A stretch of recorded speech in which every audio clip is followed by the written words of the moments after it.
Ça y est, le Xiaomi Poco M8 et le Xiaomi Poco M8 Pro 5G vient tout juste d'être officialisé au moment où je tourne ces vidéos. Sont-ils intéressants? Eh bien aujourd'hui, je vais d'abord vous parler du Xiaomi Poco M8 et dans une prochaine vidéo, je vous parlerai du Xiaomi Poco M8 Pro 5G. Je vais vous expliquer dans cette vidéo pour qui il est destiné, c'est quoi cette gamme de Poco M, parce que peut-être certains ne le connaissent pas. Donc on va parler du Xiaomi Poco M8 aujourd'hui, mais avant de commencer cette vidéo, si vous n'êtes toujours pas de ma chaîne YouTube, abonnez-vous, allez 100% high-tech. N'hésitez pas aussi à vous abonner à mon TikTok ou à mon Instagram, surtout TikTok parce que je fais souvent des lives dans la semaine, donc je pourrais comme ça répondre à vos questions. Et si vous souhaitez faire des bons plans sur des smartphones, écouteurs, plein de produits tech, n'hésitez pas à aller voir mon site internet lorenzohightech.fr qui est en bas dans la description. Alors avant de commencer par le design, je vous explique très clairement c'est quoi la gamme Poco pour ceux qui ne la connaissent pas. La gamme Poco, c'est souvent des smartphones très bons, rapport qualité-prix, performance, donc c'est surtout pour les gamers. Si c'est la partie photo qui vous intéresse, faut plutôt choisir la gamme Redmi Note.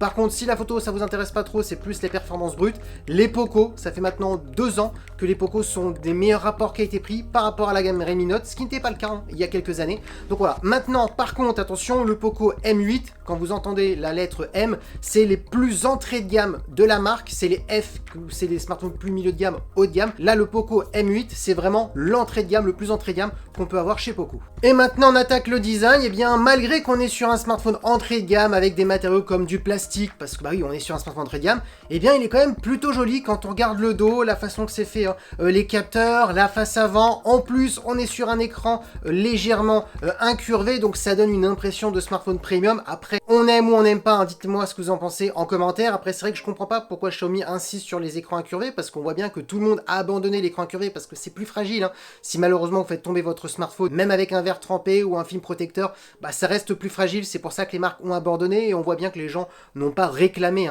les écrans incurvés. Donc un peu bizarre que Xiaomi sur pas mal de leurs smartphones ont remis des écrans incurvés. Dites-moi ce que vous en pensez en commentaire des écrans incurvés. Donc voilà, très beau design pour un smartphone entrée de gamme.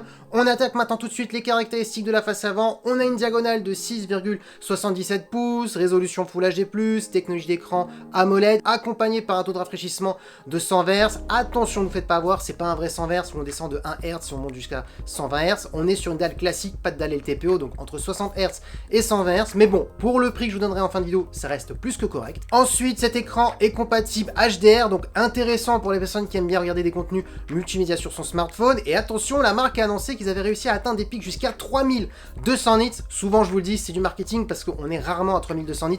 Souvent, il faut diviser ça par 2, donc je suppose qu'on sera plutôt entre 1500, 1800 nits, mais jamais à 3200 nits. Vraiment, ça va être des pics, allez, pendant quelques secondes, et après ça redescend. Donc voilà, ça reste du marketing, mais bon, ça montre quand même qu'on est sur un smartphone, malgré qu'on est sur un smartphone entrée de gamme, bah, il y a quand même du coffre dans cet écran. Et pour terminer, on a une caméra frontale de 20 mégapixels. Donc franchement, rien à dire par rapport à la gamme du produit. On est sur de très bonnes caractéristiques. Maintenant, attaquons la partie photo. Alors, ne vous attendez pas que ce soit le meilleur photophone de Xiaomi. Je l'ai dit au début de la vidéo, la gamme Poco, c'est pas les meilleurs dans la photo. Pour cette ordre de prix, il faut plus choisir les Redmi Note, où là, c'est plus consacré écran, partie photo. Maintenant, pour faire des petits clichés par-ci par-là, si vous n'êtes pas exigeant, ça suffira amplement. On a un très bon capteur principal de 50 mégapixels et un capteur de profondeur de champ de 2 mégapixels. Donc oui, on peut le dire, on n'est pas sur un smartphone polyvalent, on n'a pas l'ultra grand angle, on n'a pas de téléobjectif, on a juste un seul capteur qu'on va vraiment utiliser, bah, c'est le capteur principal. Et pour terminer, au niveau de la vidéo, on pourra filmer en 4K 30 images par seconde. Donc voilà, ça reste vraiment un petit photophone, faut pas chercher plus loin. Maintenant, on attaque les performances et là, ça devient intéressant parce que comme j'ai dit au début de la vidéo, on a souvent des très bons processeurs par rapport à la gamme, par rapport au prix. Et il faut savoir d'ailleurs une petite information que cette année, on double les performances sur ce Xiaomi Poco M8 comparé au M7 de l'année dernière. Pourquoi? Parce que si vous l'avez remarqué, Xiaomi a annoncé que 2 Poco et pas 3. Chaque année, on a droit à une version 4G et 5G. Et là, cette année, ça y est, on a abandonné la version 4G. Tant mieux, parce que d'ailleurs, je vous avais dit dans une vidéo, je comprends pas pourquoi Xiaomi propose encore des smartphones 4G. Ça y est, la 5G commence quand même à bien s'installer. Je pense qu'ils m'ont écouté, parce que ça y est, sur pas mal de smartphones, ils ont supprimé la 4G pour 2026. Donc voilà. Dites-moi ce que vous en pensez en commentaire si c'est bien. Par contre, ça augmente le prix des smartphones d'avoir uniquement une version 5G et pas 15G. Je vous donnerai le prix en fin de vidéo.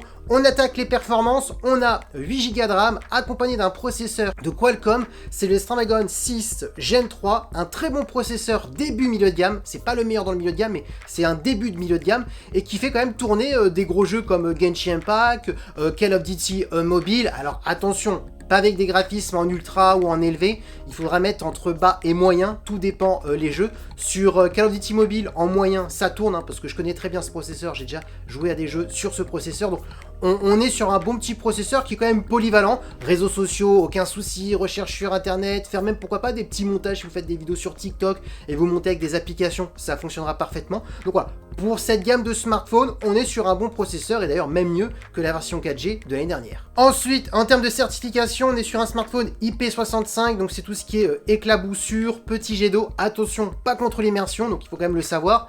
Ensuite, au niveau de la batterie, on est sur une batterie de 5520 mAh avec de la recharge rapide de 45 watts, donc voilà, ça c'est le côté positif pour un petit prix, on a quand même une bonne batterie. Et pour terminer en termes de connectivité, dommage, je trouve quand même c'est un peu ancien d'avoir de la Wi-Fi 5, j'aurais aimé avoir de la Wi-Fi 6, parce que ça coûte quand même bien moins cher maintenant, depuis que la Wi-Fi 7 commence à arriver, donc dommage quand même de la part de Xiaomi de mettre du Wi-Fi 5. Après bon, on est sur un smartphone d'entrée de gamme, donc on va pas non plus trop le demander, et on est sur du Bluetooth 5.1. Allez, je vous donne le tarif de ce Xiaomi Poco M5 5G, et bien il est annoncé au tarif de 273 €, donc oui, il y a bien une grosse augmentation comparée à d'autres années.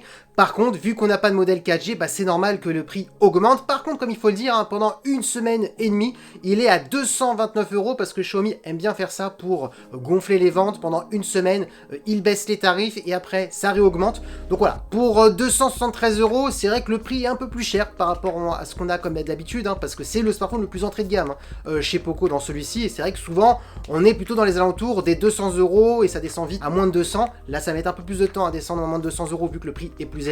Maintenant, qu'est-ce qu'il faut penser de ce smartphone? Et bah, pour ce tarif, même si c'est un peu plus cher que d'habitude, ça reste un très bon smartphone d'entrée de gamme polyvalent, parce que quand on regarde l'écran, franchement, il est pas dégueulasse, même en termes de design, il est plutôt joli, donc pour quelqu'un qui ne peut pas se permettre d'acheter un smartphone premium pour avoir un design premium, bah, on s'y rapproche un petit peu, en tout cas ça imite un smartphone premium. La partie photo, ça ne faudra pas être exigeant, des petites photos par-ci par-là, on n'a qu'un seul très bon capteur, il n'est pas polyvalent, donc ça c'est peut-être un petit peu sa faiblesse pour le tarif, malgré qu'on est sur un smartphone d'entrée de gamme, parce que chez la gamme Redmi Note, pour ce prix-là, on a quand même plusieurs capteurs plus polyvalents, un ultra grand angle par exemple, chose qu'on n'a pas, mais bon, là si on choisit la gamme Poco, comme j'ai dit au début, c'est qu'on veut vraiment les performances, on veut le meilleur rapport qualité-prix performance, et pas le meilleur rapport qualité-prix photo, donc voilà, il faut différencier.